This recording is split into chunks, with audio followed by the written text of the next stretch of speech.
All right.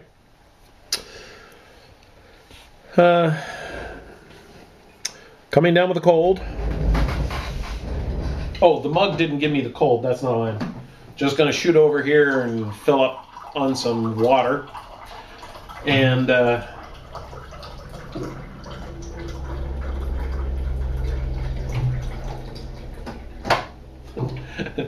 now, listening to that, I may have to run to the bathroom soon. Okay. Where we left off in our crazy series, The Misadventures of Me, is that I could sit here all stoic-like, but that's not me. I'm going to try to remain animated so that I don't fall asleep. Working on a cold, and my throat is bothering me, so I'm going to do this so that I have some material to work with while I'm recuperating for what probably is going to be, several days of just taking it easy. I'm working today. I'm going to take tomorrow off. You guys don't want to know about that. Anyway. I think I'm so important, you need to know what I'm doing. Okay. Where did we leave off? Oh, Acts chapter 21.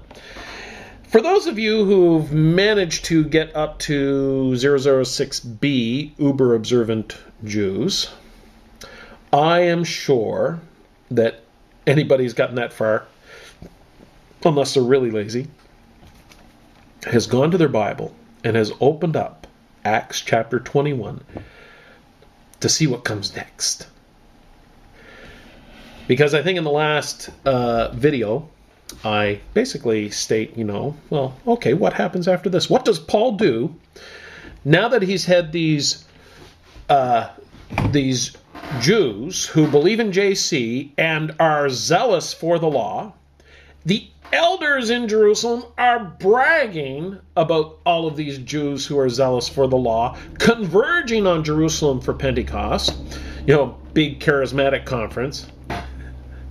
I better not. I'll try to restrain myself from using that joke over and over again. It's just funny. And so anyway, the elders are here bragging about all the many thousands of Jews who have believed, and all of them, not some of them, all of them are zealous for the law. Now, at this point, we see something revealed in the practice of these believers that runs contrary to what most Christians believe. Most Christians believe that we find in the New Testament evidence after evidence after evidence that this kind of zealotry, this Pharisaical, drive to obey the law was dealt with by JC's followers, and that they had heard his message, listened to his teaching. You know the ones I'm talking about. Ones where he changed the laws to make them more difficult or easy. Well, if you're now committing adultery just by looking at a woman and thinking impure thoughts about her, if that's adultery now, then he's made it more difficult. And if committing murder, if he's saying, if you hate your brother in your heart, you've committed murder, well then, kind of messed up there now, aren't we? But for a lot of stuff, like kosher, didn't he tell them that it's not what goes into man, but what comes out that determines, a man's state of cleanness?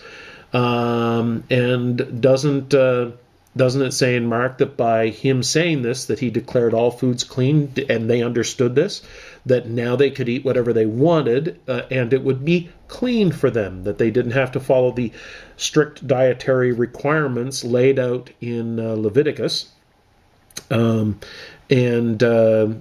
could now go out and eat hot dogs, and obviously, he changed the Sabbath, and Paul says that, all the days are the same now.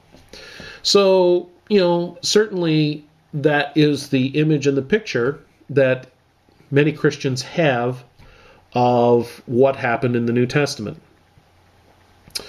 With all of their proof texts, on the tip of their tongue to give you. But here we run into the elders in Jerusalem, and by all accounts, Jerusalem is church central for these believers. What Rome is to the Roman Catholics, Jerusalem is not only to the Jews, keeping not only Jews in Judaism, Jews for Judaism, that's right, but also for these Jews here who believed in JC, Jerusalem was the center of all things. Everything took place. That's where the leadership remained under the direction of James. This was James, who it very clearly tells us was JC's brother. And so they're here in Jerusalem, and they've just announced this to Paul, and then they raise a problem.